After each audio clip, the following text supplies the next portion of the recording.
Hi, Steve. Hi, Jim. So, what would you like to talk about today? I was thinking maybe, I don't know, Southern California punk. Huh. That sounds interesting, but I don't know. I kind of feel like Swedish alternative indie rock would be a lot more fun, Jim. Okay, then.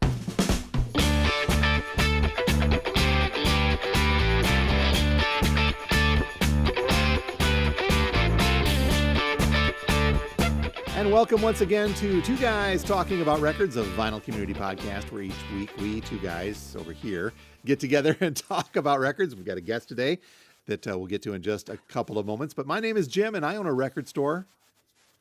And I'm Steve, and I own a moving record collection. It's moving right on out that door, Jim. Oh, Right on man. out. I pity you.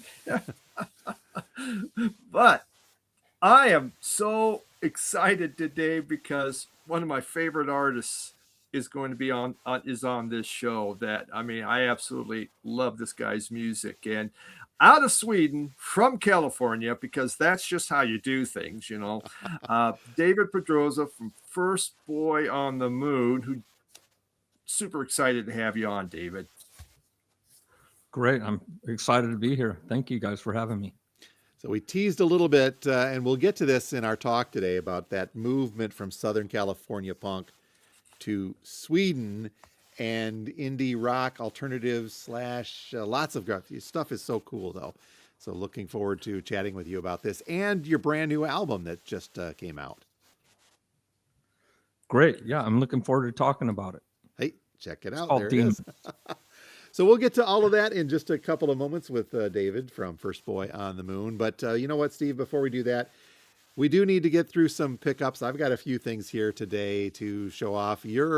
Despite the fact that you're boxing up and moving stuff and shuffling around, you still have pickups coming in, don't you? I do not nearly as much, I got to say, but I'm catching up on the pickups that I haven't shown. So some of these I probably picked up a month ago. They've just been sitting here in the show on Two Guys Talking About Records pile. Well, I'm waiting until your move is completely complete before I send you another box. Okay, yes, that's right. Well, what do you have this week for us?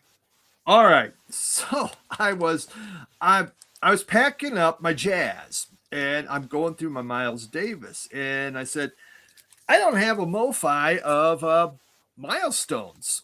So, I felt just incomplete about that. So I decided I went and I bought a MoFi of Milestones. And then when I checked Discogs, because instead of doing that first, I just went to the website. I go, God, people are trying to sell that off at a lot less price. So it was like, crap. But I have it. And Miles Davis is my favorite artist. Next to First Boy on the Moon, Miles Davis is my favorite artist. So very, very happy to have that one. You were feeling like an incompletist. I was. And well, if you're on MoFi and you're looking at Miles Davis and suddenly find you don't have Miles Smiles. So I thought I might as well just get that put into my collection.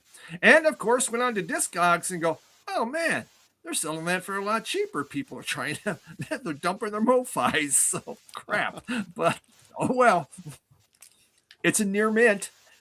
Actually, I haven't even opened it yet. So yeah, but I'm happy. I have quite a few.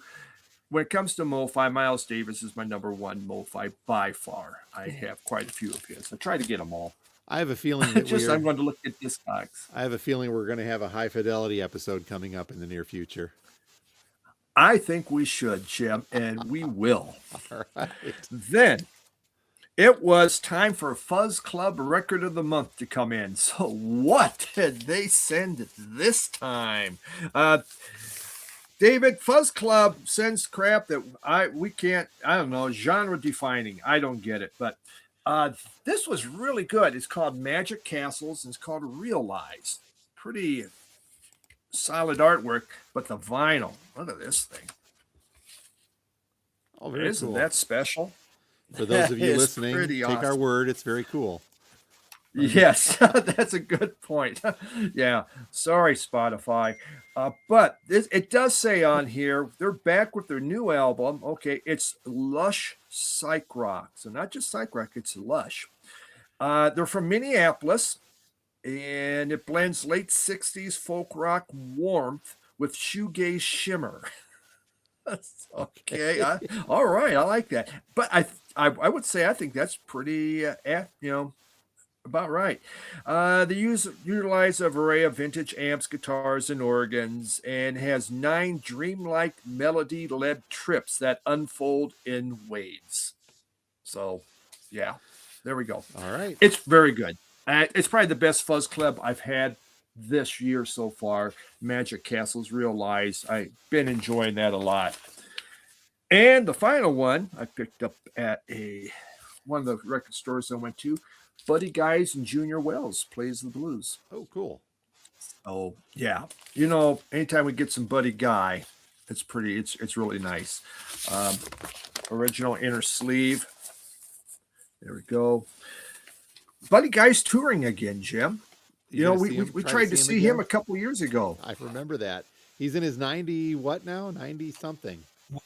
Wow. Jeez, I don't know.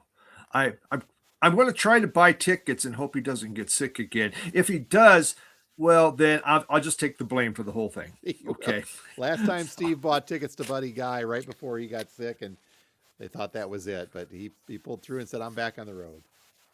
That's right. We're back at it. So I'm excited about that. And hopefully I want to go see him, and the Maltovs is another group I want to go see. Kind of looking forward to, hopefully. Well, that's it, Jim. I just have a couple on my end and get through very quickly. Just released, and this is a store copy that may end up staying in there because I'm kind of digging it. This is the brand new one from the Black Keys. It's called Peaches.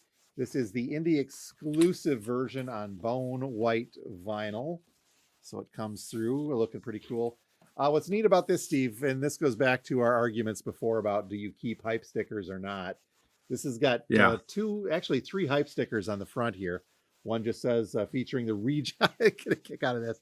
Featuring the regional smash hit. Yeah. You've got to love, plus 9 other more. Now, I don't know what region that smash hit is from, but apparently it's regional. Do you think that's just it became really big in their neighborhood? So, okay. Well, I guess. Who knows? And then right up top, because it's the Black Keys and Peaches and such, there's another hype sticker up top that is a peach. And you can't quite see it here, but it actually says Peaches and Cream with a K, scratch and sniff. Well, I can't. It doesn't smell like a record cover, so there's obviously something there. So this is a good album. It is. It's. I've never had a Black Keys album of my own before. I've had store copies and played them and moved them on, but this is just straight up blues rock. It's really good, basic stuff, decent stuff. A lot of folks who are bigger Black Keys fans than I said this is kind of a throwback to their earlier stuff when they were more blues oriented. I heard that with Auerbach and such on there. So good stuff. I've got to finish digesting that and see if we'll keep it in open copy. These next 2 are in addition to the Michigan collection outside of my comfort zone of the older 70s and 60s acid rock. I put these out with our record store day vintage drop a little later. They'd come in with a collection of heavier metal. I'd never heard of them before. They're from West Michigan, Muskegon, Grand Rapids area. It's a group called Tiny Tree. And there's 2 albums here. The first one is called Embolism, and the other is XI or 11, however you want to pronounce that. Now, Tiny Tree has been around for a while, and I have to call this up. Discogs calls them. Discogs calls them an experimental post-rock, post-metal, noise rock, progressive shoegaze band from Michigan. So, wow. So they just couldn't decide, huh? Does that cover it? Now, again, I'm not a huge noise rock or shoegaze fan. The Tiny Tree Embolism is on nifty blue vinyl, and XI or 11 or 2, if you're reading that incorrectly, is on a silver marble vinyl. I guess the closest comparison for me would be Tool on these. And I'm not a big Tool fan, but I think that maybe some of the older Tool, it's not really droney, but maybe that's where the shoegaze idea comes in on Tiny Tree. It's definitely heavier. It's very melodic. It's very, I don't want to say droning because there is some, but it's not concentrating on the drone like a lot of Mhm. stuff. But so these sat on the shelves after record store day dropped. Nobody touched them. Nobody looked at them. I put them over in the Michigan shelf. And then I made the mistake of playing one, and then I played the other one, and then I played the first one again. I thought, okay, fine. They didn't go in the store. I'll keep them for a while. If somebody absolutely has to have them, I'll dig them up. Uh, But Tiny Tree, very cool stuff. Outside of my wheelhouse with the heavier metal of the droning side of things. So, and then you know, finally, this is Jim, yes, I was gonna say, the older you get, your wheelhouse starts to change. Trust me. it's because the wheel gets creaky and it won't stay in its lane. That's Yeah, that's why you're getting OG Metallica. yeah, that's right. And finally, and this will actually play, David, into our discussion with you coming up here in a little bit. A friend Okay. of mine from the store, actually he's a former student from way back when I was a college professor many, many years ago. He's got a band and they put out CDs, of course, obviously, but he finally got one pressed on vinyl. This is a group called Eight Armed Killer. A friend of mine, AJ, has gotten this pressed. He brought this in. It's a self-pressed. They did a pretty good job too. It's black vinyl, but it's a nifty little inner sleeve on through here as well. These guys are from Midland, Michigan, and they've been Hmm. around since I think 2018 or so, just playing bars here and there. They played down in Detroit very recently. Um, AJ will call this on his Facebook page, refer to this as acoustic punk. So if you want to recreate a new genre, Steve, can we call something acoustic punk? I put this into Discogs Acoustic for punk. him. So Eight Armed Killer, No One Thinks You're Special. It's got a very stripped down garage rock feel, but with some leanings of punk on there. One side of originals, the other's got some practice and live stuff on there. There's a song called Deadbeat, the Gigi Allen version of that as well. Oh, G.G. Allen. But Oh God. it's really neat stuff, and I'm happy that AJ was able to drop this off. Right now, he's only selling these at shows. I do have an extra copy that we'll have at the store here. And this is again, David, when we get into how and do you do what you do. AJ had 50 of these pressed, just 50. So that's all that exists. Two pressings of 25 each. He had 25 done over in Europe, and he had them shipped over. I think it was in the UK. Yep, at elasticstage.com, made in the UK. So he had a short run. This is a short run press of 25, had them shipped, gave them out and sold them at shows, ran out of stuff for local stores. So he got another 25 more, brought them here. So I've got a couple. Some of the other stores in the area are going to get them, but very cool stuff. I don't think I'm going to find a sample of this on Spotify to play for you, Steve. So I'll have to Oh, maybe share one of AJ's YouTube links, but very cool stuff. Eight Armed Killer, No One Thinks You're Special is the name of that one. And David, we talked about you showing some stuff off. I guess you've got one really important one that you want to show off, a recent Really ad. important. Really Really important. important. What do you have there, sir? I have this album that I produced myself. It's called Demons, and it's from my band, my own band, First Boy on the Moon. And so that's for it's a- those that can't see the artwork, that what a striking. Your covers are incredibly striking, David. Bam, in your face. Yeah. Uh, and that yeah. that just came out first part of May, correct? Right on the first, and they're on sale at BandCamp and maybe some selected shops in Sweden as well. So if you're traveling there, we can take a look. White vinyl and everything. That looks very, very cool. Right. So, yeah, I'm very curious. You know what? We want to talk about your band in a bit here, David, but also the process that bands like your artists like you go through to put stuff on vinyl. And so we'll get to that here in just a couple of minutes on the show. But I wanted to mention first that while we can, I will put together a Spotify playlist of the stuff that we talk about. So you folks at home can get a chance to listen in and hopefully follow it back to the BandCamp side of things and get a hold of some digital and or physical copies of that yourself. You can look for the description for that Spotify or the link rather to the Spotify playlist in the description of anywhere that we put this episode. So if you're up on the BLEAVE Network and subsequent Spotify and the like, just scroll down. You can see the link to that Spotify there. And on our YouTube channel, same thing goes there. And the link to that will be on there. And I think with some of the stuff like Eight Armed Killer, I'll try to put up a YouTube link in the YouTube description as well, and we'll share that over to you. So, David, are you, is your stuff on Spotify at all? It is on Spotify. It's on all the platforms. Very cool. Yeah, YouTube and BandCamp and Apple and all that. So I'll be able to share the links to your stuff so folks can give a yeah. listen. And there's no other band called First Boy on the Moon in the world, so it's easy to find. That's cool.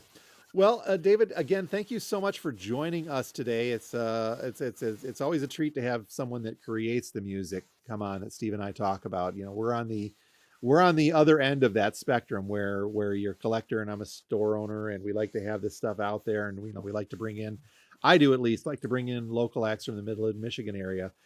But the whole idea of the creative side of this, making the things that we as record collectors enjoy, is something that seems, I don't want to say foreign to me, because I know a lot of artists and I know a lot of their creative process and what they go through, but it's still exciting to feel that there's folks like you out there creating. Right. It's a different hat. You know, I have to switch between the creative side and then the manufacturing side and the promotion side. And it's tough, but over the years I've gotten a handle on it, and I'm able to do okay without a real record label. Well, cool. Now, Steve, you're the one that brought David and the First Boy on the Moon to my attention a couple of years ago. In fact, Steve even sent me a copy of, and I have to remember the name of it, your other album, the Cyber Girl. I do have It's a copy self-titled. Self-titled. Yeah. Oh, the self-titled as well. Yep. And so, Steve, how did you find out about this? I think I believe, David, you were watching my channel and you sent me a copy of that, and I was just blown away by it.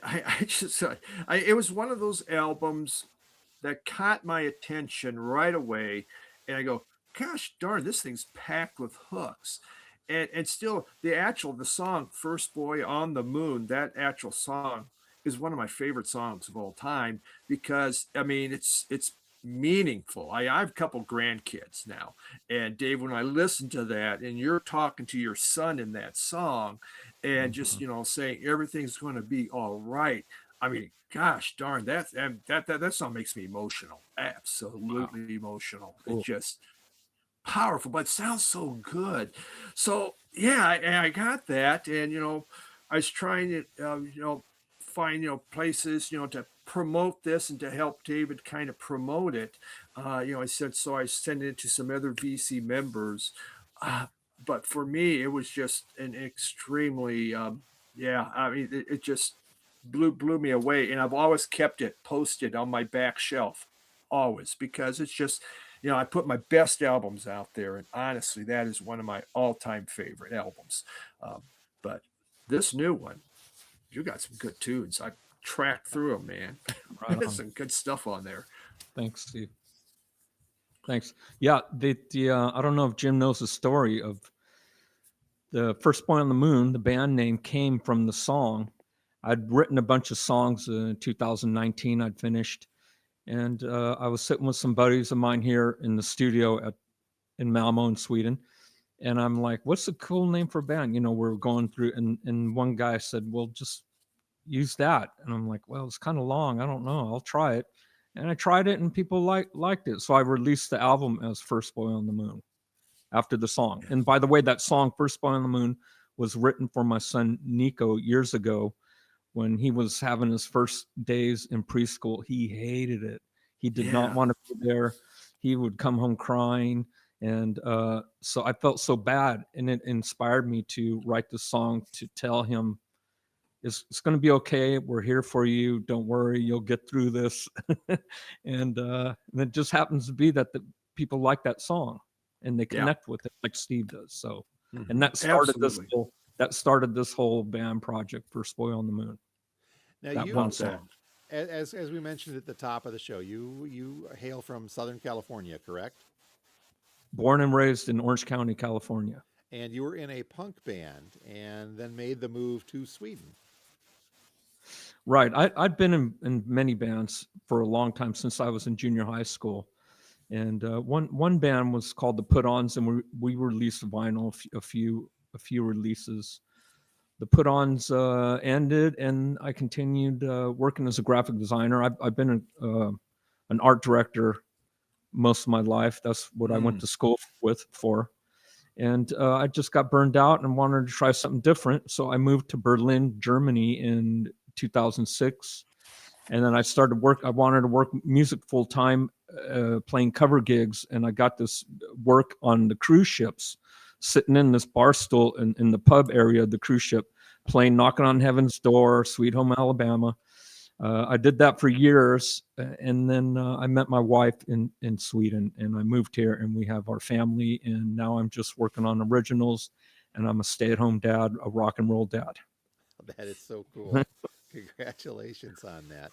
That's a long story there. Sorry. It's all right. It's all right. It's Well- quite the trek from Southern California all the way to Northern Europe. Well, I've been coming here for a year. When I was studying art in school, I'm a big fan of architecture and art history. So I was coming here for vacation and for studying. And I discovered Sweden, Stockholm one year, and I decided, God, I got to go back there. It's so beautiful. It's so pretty, and the architecture is just amazing. And it wasn't destroyed during World War II. So these buildings they've been here since like some of them the Renaissance or a long time. They've been here a long time. So I've been in love with this country, Sweden, for years, and I finally made the move here, and after I met my wife here. And do you speak Swedish? Yeah. Lite bit. I just, you've been around. So sometimes, like you're in Puerto Rico, you speak Spanish. No hablo mucho español. So, Jag pratar bara lite svenska. I speak a little bit of Swedish. yeah. I didn't know you were so into art. If you came here, I could show you my art and architecture collection of books. What? It's pretty massive. Oh, yes. cool. It's like, yeah. Now, coming from the California music scene and relocating to Sweden, and then making music in Sweden, did you find that it was kind of a mixture of the genres or the influences that you had growing up with the hardcore, even the punk side, or the other bands you did versus the acoustic cover stuff? How does that all play into the music that you create now? Yeah, I look at it, all that experience, and I take a little bit here and there, and all the stuff I learned playing covers really was valuable on knowing what makes a great song. A great song, you just need an acoustic guitar, and a pub full of people will help you sing that song, and you need a simple, good chorus. So playing covers taught me that, and the songs that I write now came from that wisdom and that experience. So I'm probably doing the best now in my whole life after doing the cover gigs for years. Really helped as an artist. Huh. Interesting. But that makes perfect sense because you see what audiences react to. And Right. there's so much of that. Our favorite albums, they have that hook that draws us in. Wow. Now it's not just you. You have some other members in First Boy of the Moon with you. Can you tell us a little bit more about the band as a whole? Yeah, in 2019, I put together this band, bunch of young guys, because it's hard to find a 50-something-year-old guy that wants to go out and play pubs on a weeknight, right? So I found a bunch of young guys, and we played around for a few years, supporting these releases. But then it kind of petered out, when COVID came. That COVID really put a damper on things, and the nightlife here, especially in Malmo, it's sucks.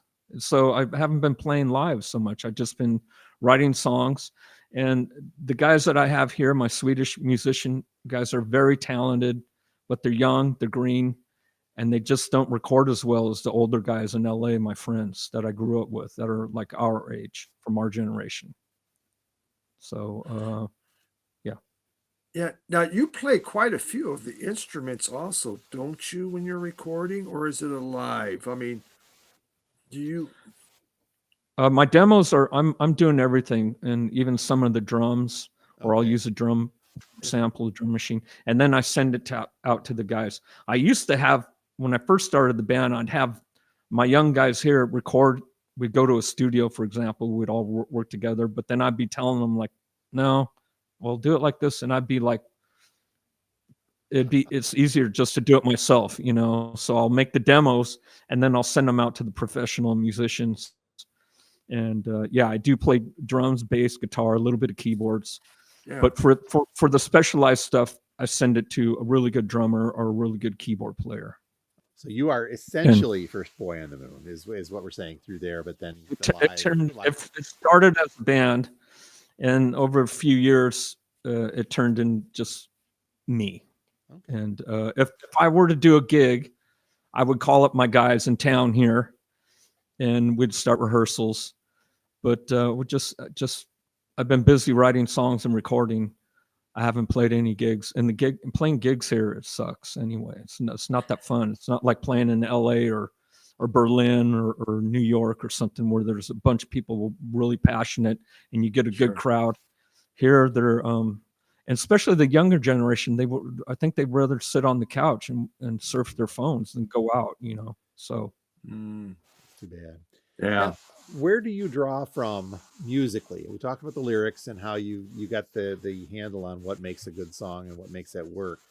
On the musical side of things, where do you draw from? In listening to your stuff and the albums that the one I've got here, and then some of the new ones that we were clipping through.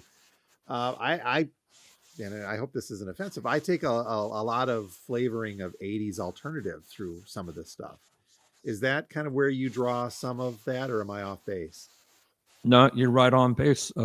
With this project in particular, I've decided to go back to my early days of high school, and I was listening to alternative rock. You know, Huh. The Cure and Susie and the Banshees, and even like the Ramones. And that's how I discovered Steve, because I was watching everyone's channels in the VC, and but Steve was like talking about music that I loved. You know, from Devo to the Ramones to Bowie and so that's what caught my attention with him, and that's my influence for this project, early 80s alternative rock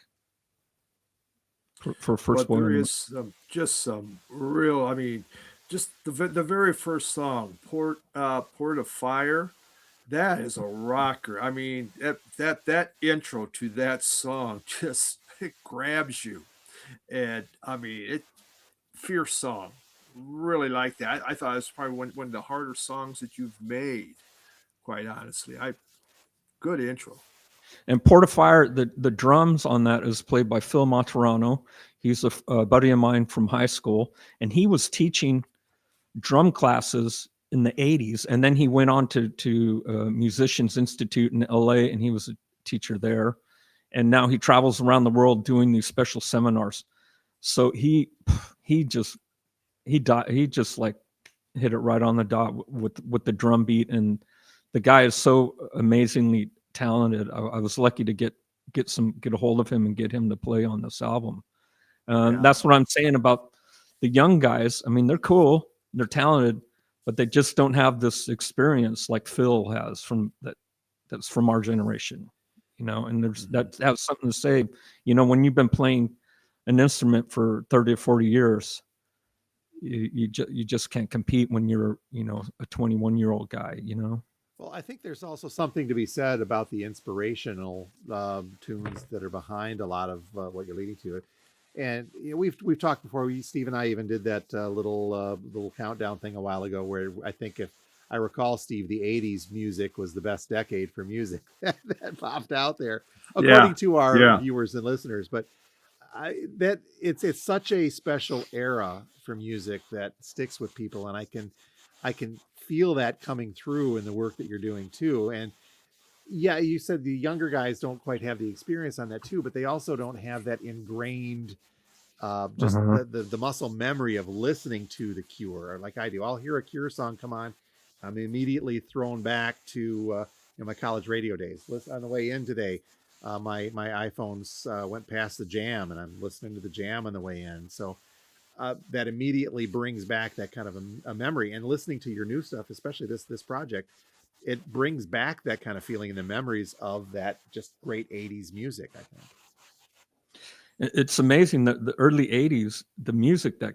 was coming out of the alternative rock and the post punk, from New Order to XTC, and God, that music was so good. And I hate to sound like an old fuddy duddy, but the young generation We are.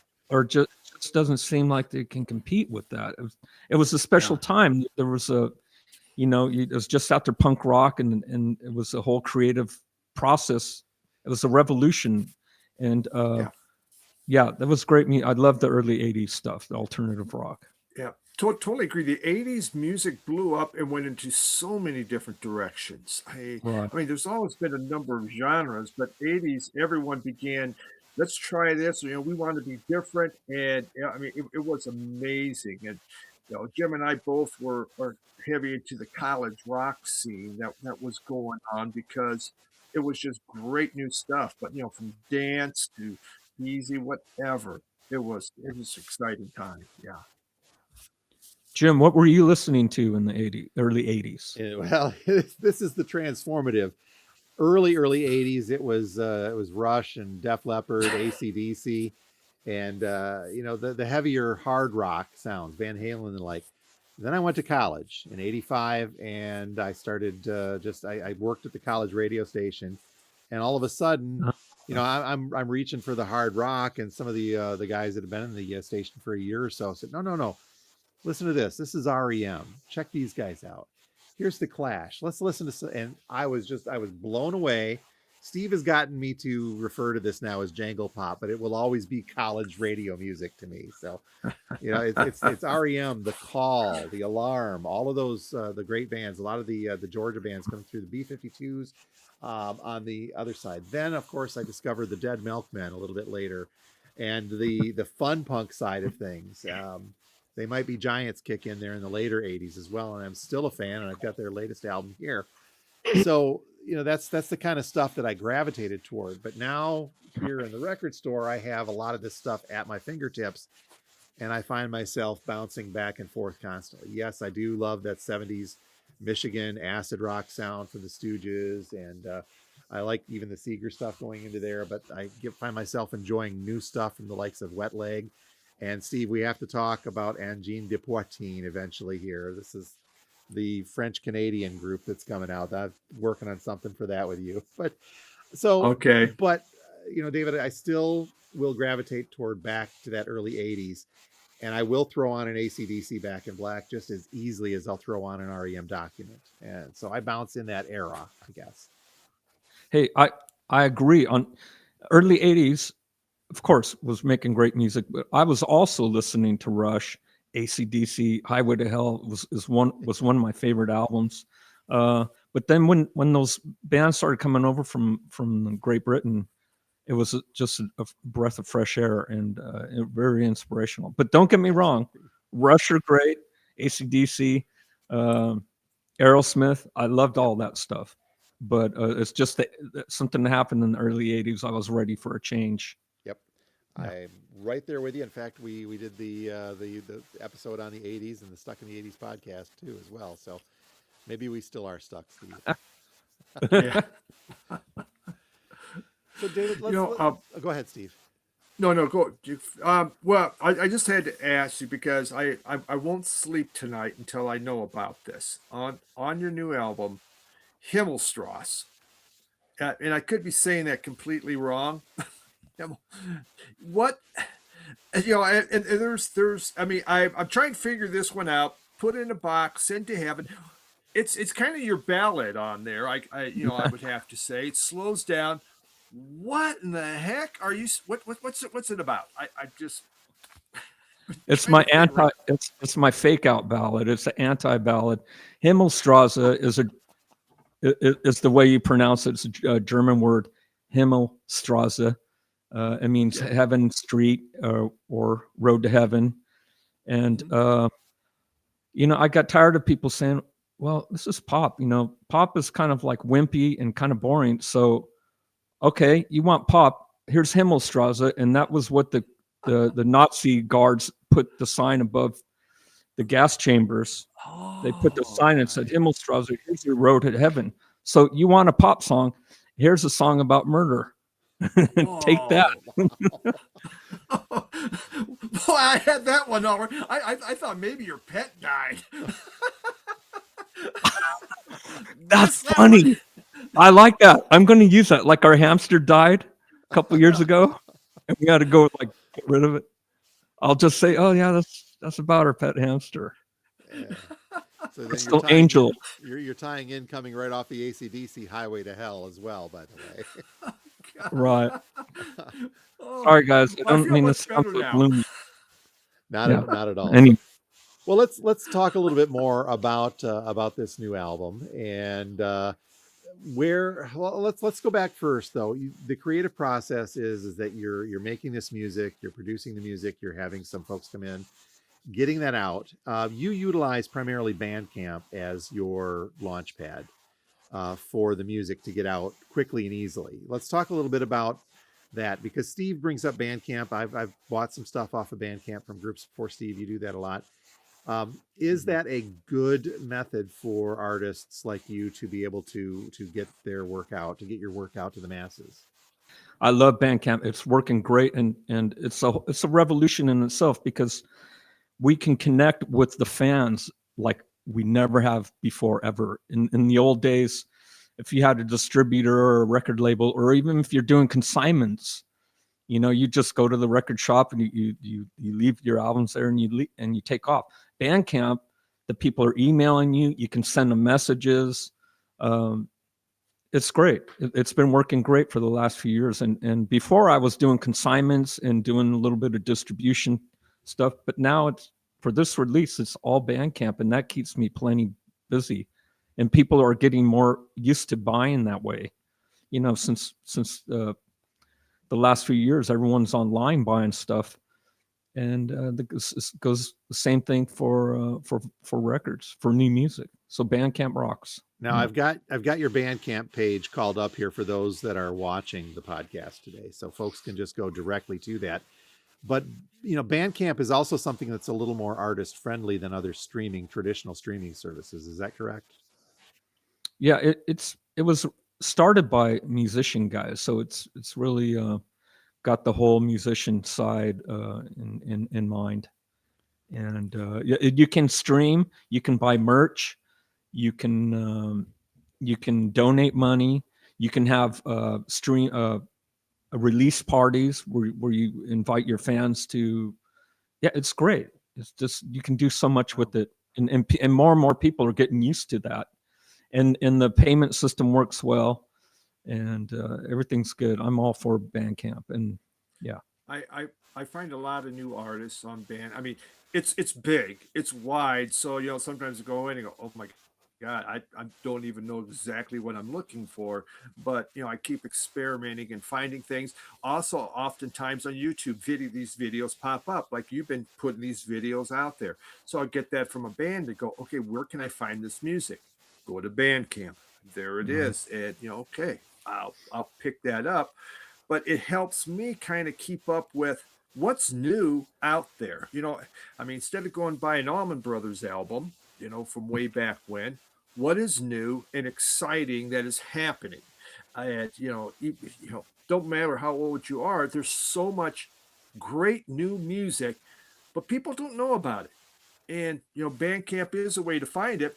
You just have to find it. For me, YouTube helps a lot with the videos when Right, they and put that out. Yeah, that's what hooked me in with your channel, Steve. Your YouTube channel was you would review some classic whatever you just said. Yeah, like Allman Brothers or something. Allman Yeah, Brothers yeah, or Steely Dan or whatever. yeah. And then you'd have like some new act that you just stumbled upon and you didn't know anything about them, but you took a chance and you brought it on your show and you played it. And I'm like, wow, that's cool. Because a lot of BC guys aren't really doing that, taking the chances. They're sticking with their Abbey Road and their Stairway to Heaven, but not Yeah. Steve. And that's what and that's what hooked me in, and that's why I started sending him records, because I thought, oh, he's like me. He loves the classic stuff, but he wants to hear new things. Now, Yeah. David, on your Bandcamp page, you have it's pretty much the full body of work from First Boy of the Moon. Right. So Yeah, folks can go everything's back there. and they can still purchase digital copies of a lot of this stuff, as well as the newer stuff. Right. It's all there. I have the first release was a 7-inch, because in punk rock days and in the early days of my music career, we released 7 inches, and that was cool back then. Now that's kind of tough now. And Yeah. and I released a 7-inch, and I thought, oh yeah, people are going to like it, but no one really. Everyone's seems like most people are album oriented. But I do have the 7-inch there, and all 3 of the LPs at Very BandCamp cool. for sale. Okay, well let's talk a little bit more about the new one, Demons. Tell us about this album, what brought it about, and what is your push with this one? Well, okay, on the cover we have Divine, and Yeah. Divine is a transvestite, or he was a transvestite. And no, I have to say, I'm not pushing any kind of social, political, sexual thing. I'm not like, it's an ode to John Waters, the film director, because this Yeah. was his main star in most of his films. And I love John Waters and his whole ethos. And he was DIY before there was DIY, and I'm all DIY. So it's not about any sexual preference thing, and it's about John Waters and the DIY. If you have an idea, if you have art and you wanted to get it out there, sometimes you just got to take the reins and do it yourself. So that's what this is all about: DIY and John Waters and making art. Tell us a little bit about the songs on this one. When over the years, songwriting has totally turned around. Before, I would go in a studio with the band or a rehearsal room with my buddies, and we'd say, okay, let's write a song. What do we do? But now it's the total opposite. Over years of trial and error on trying to write good music, I start with a idea book. I don't even touch a guitar. I don't even tune my guitar. I don't even look at it. I just get a book and I'll start writing ideas. What would be a good song? And this is what I learned from playing covers for years on the cruise ships. Like, the most important thing really is the message and the chorus. And then you build everything around that. Like, what do you want to say? What kind of song do you want? So now I'll make the blueprints, and then I'll add all the music to it. And that's the approach I used with all these songs. I just have an idea. Yeah, would people like to hear about that? Himmelstrasse? Oh, maybe. Okay, let's write that down. What would it be? Okay, it'd be a ballad. Fast? No. Okay. So I do these blueprints. Then I'd make the demo, and then I would go in the professional recording situation, and it works out the best. That way, when you have the rough idea of the song, pretty early on, is this going to work or not? Instead of like going with the band and rehearsing and recording, and then after you maybe that, after you spent a year on songs. Yeah. I don't want to spend a year. I don't have that much time anymore. So I lay out the ideas first. I make the blueprints of the song, and then I put it all together. And that's what I did with these. And they're like basic songs of ideas that I just gathered over the last year of 15 months. Yeah. Yeah. I like it was Single Mother was a very interesting song. I kind of almost found it inspirational. I mean, whatever. It just is one that really caught my attention. What brought that song about? What was there, with that? That was a neat song. Thanks, Steve. Yeah, that's some wisdom I got from Bowie and from a couple of artists. And they say when you're writing lyrics, it should be about something that you really can connect with. So when you go to sing it, you remember the lyrics and you remember Hmm. the vibe. So Single Mom was when I was a young guy, and for some reason, single moms would always come my way. I would always be dating single moms in my younger years. Okay. So um, so when I thought, well, we need to give some credit to the single mom Yeah. who's out there working her ass off and raising kids. It's really tough, Hmm. even when you have a complete family, when you have your wife, your husband, it's really tough raising kids. Yeah. So it's giving credit to the single mom, and I'm reminiscing about the time when I was a young, uh, energetic guy out on the town, and that's what that song's about. Well, you know, I wrote 2 words about it. As I was going through these, just jotting down some stuff, and I had inspiration and touching. That's just as inspirational to me and very touching. Just those are the words that hit me when I heard that song. I just thought, God, that is so good. So yeah, nice job, really good. The Um, other one. Now, for those of you watching, David's page on YouTube, First Boy on the Moon, he's put out videos, and some of these, the video for "Too Cold in Your House" that is a freaking creepy video, man. Wherever A lot it of must have been. clear copyright clear stock footage, right? Old right, films. right. Oh my God! It's whatever that clown kind of thing is, like, jeez, holy smokes! Yeah, that's an old story. It's an old film, silent film, and like you said, Jim, it's like copy copyright free a lot of this stuff. Yep. So so Public I'm like domain. Public public domain domain. is a So I'm like great thing. right, and I just don't have the budget. Of course, I'd like to hire a full crew Uh-huh. and do the whole band thing, walking on the beach or playing or whatever. But I just don't have the time. I don't have the money, so I got to slap together whatever I can. Yeah. And I'm looking for something that's eye catching that holds you to listen to the song. And Mhm. that was an interesting film. Yeah. It's from a German expressionist in the 20s. The director was a guy that was making these weird movies in Germany, and Mhm. yeah, that's it. Just I wanted something weird and eye catchy and public domain. Oh man, It it did. I works. go, whoa! It was kind of like, even, Doomsday Twist. You had those the couples dancing. I thought, God, that is, what a nice one on that one. I mean, that was like a happy one. So you had the super scary, creepy one, and then you got this really nice, one with them dancing. I thought, actually, that was another great. Yeah, the guitars and the piano on that, I thought, were extremely catchy on Doomsday Twist. It caught my attention. You have a lot of hooks in all these songs that just grab you. Thanks, Steve. Yeah, Doomsday Twist is another odd idea I found. When the Nazis, when the German Wehrmacht was losing the war in World War II, a lot of these officers, when the Russians were closing in on Berlin, they were having these private parties. They were having orgies right before they died. It's this weird phenomenon that happens to people, that if you get a group of people and they know they're going to die, they like do really weird things. And these German officers were having these orgies, and that is what Doomsday Twist is about. Well, I'm telling you, this this video's gone great now. What's Told you, behind some of these stories? That's amazing.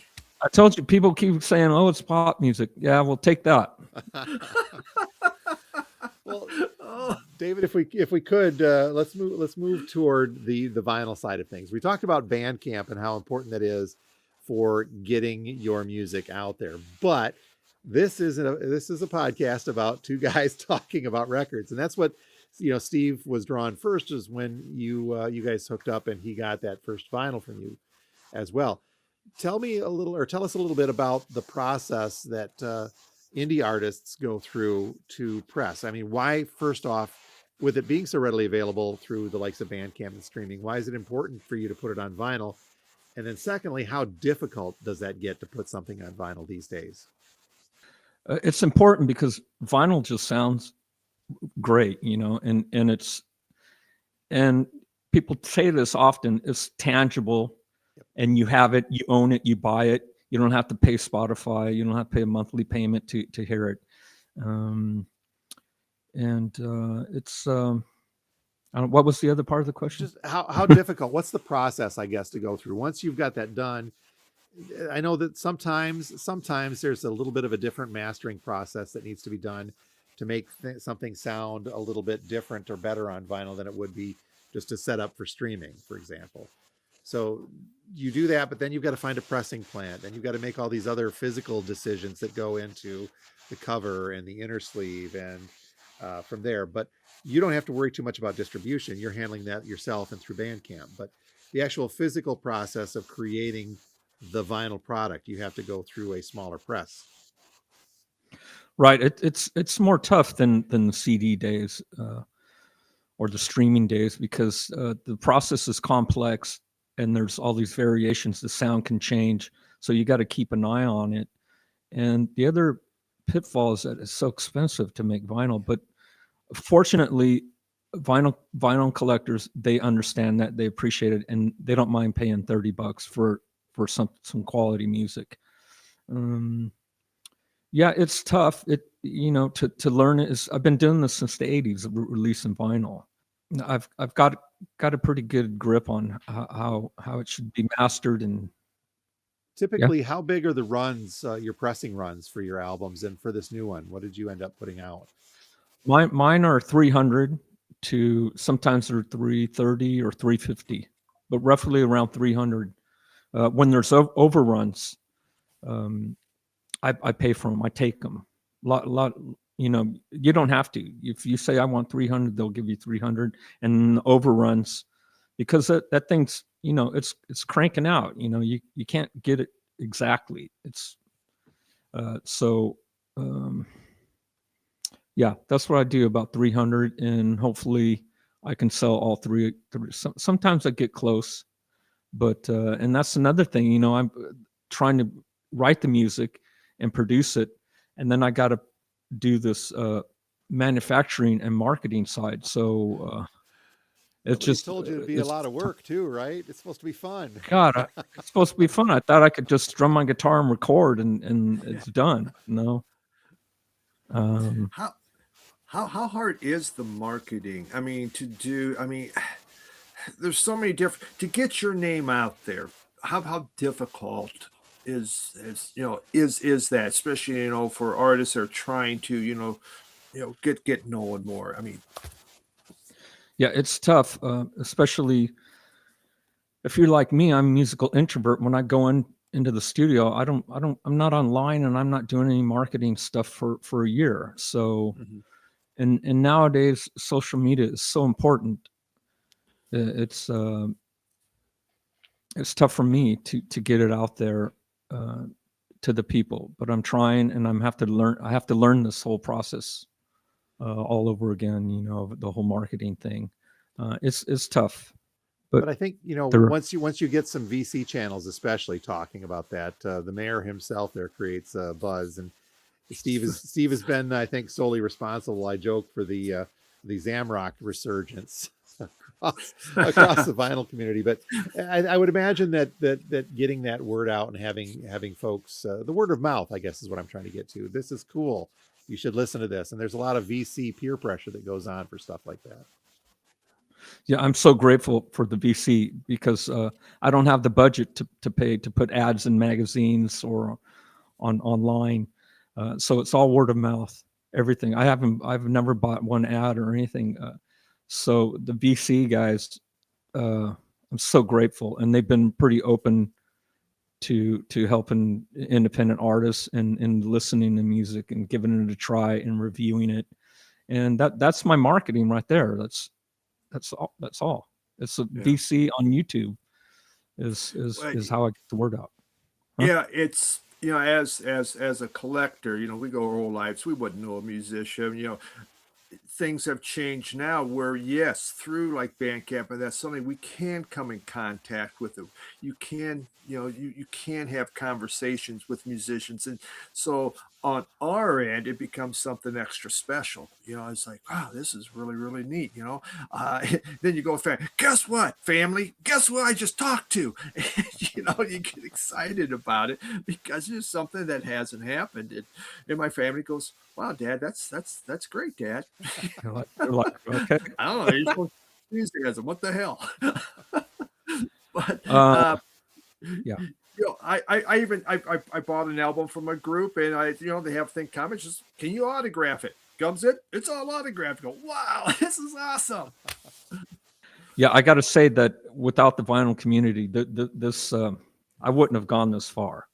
I mean, I wouldn't have made this many releases. That Blue Boy, that debut was the first idea, and I thought, okay, I'll just do this one thing and put it out there, see what happens. And luckily, the vinyl community embraced it, and I was able to sell enough copies to move on to the next one. So without the vinyl community, I wouldn't have. No way would have I gone this far and keep releasing music, Yeah. because the vinyl community's pushing it and selling help me sell copies. And if I didn't have the vinyl community, I'm not going to go consignment or knocking on doors looking for a distributor. I'm 61 and I got family to take care of and stuff. I'm not 20 anymore. I can't go driving around in a van, and doing all this stuff. So thank God for the vinyl community, for sure. So as Yeah. we wrap up, David, you're very happy with what you've created with this brand new album, Demons. It's something that you've been working on for a while, and is that fair to say that you're pretty pleased with the way this one's come out? Very, very happy. It was difficult because I had a tough act to follow with the debut. I wrote songs for about 6 months, and after reviewing it, I was like, no, these songs suck. It don't even come close to the debut. So I went back to the drawing board, and I wrote better songs, and it took me 15 months, and I finally came out with something that is comparable. And I want people to be happy. I want the record to sell. I want the buyer to put it on and be able to listen to the whole thing and flip it over and be happy with the whole thing, not just have like a hit and the rest filler. I don't want that. I didn't want that. So that's why I spent 15 months to make sure that every song is going to be interesting and catchy and inspirational and heart moving, like Steve was with the First Boy on the Moon, the whole story behind that. So I put all that stuff into every one of these songs to make sure there's no filler and make sure that you guys get what you pay for. It is. I mean, I've tracked through everything now. Listen to everything, but you put it up all on YouTube that you can listen to, and it just, I was just one after another, and it just kept going, and very hooky, great guitar work in there happening, and your vocals are always awesome. Yeah, I'm super excited about this album. As we wrap up, David, though, let's tell folks where they can find you. Obviously on Bandcamp, but do you have that? Do you have a website and a YouTube? If you want to give some plugs on where they can find your stuff. Right. I have a YouTube channel and the Bandcamp. Everything is First Boy on the Moon. Just plug that in.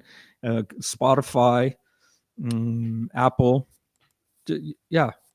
Just plug in the name of the band, First Boy on the Moon. You can find it on any platform that you're used to using. And if you get go to Bandcamp, and if you get a copy of the vinyl, I will send it to you personally with the cover letter signed by me, with the TLC directly to you from me. And I just got to say one thing, Steve. I have to say thank you so very much. You and Rachel have done so much to help with the art and the music with First Boy on the Moon. If it wasn't for you two, this thing wouldn't have gone this far. So thank you very much, Steve. And again, you introduced me to someone important, someone really cool, to Jim. And thank you guys for inviting me on here. I really, really appreciate it. It's really cool. Well, we were excited when you said yes. I was like, wow, look at that. We're going to have a musician with an album. This is awesome. Well, very cool. Again, David, thank you for coming on and talking with us today. We wish you all of the best with not only the Demons album and everything else you've got going on as well. And hopefully you can continue to enjoy life there in northern Sweden. Okay. All right. Thank you, guys. So until next time, David, thanks again. My name's Jim, and I own a record store. And I'm Steve, a record collector, though you can't tell right now, can you, Jim? We'll get there. Thanks again, guys, for being here. Bye, everyone.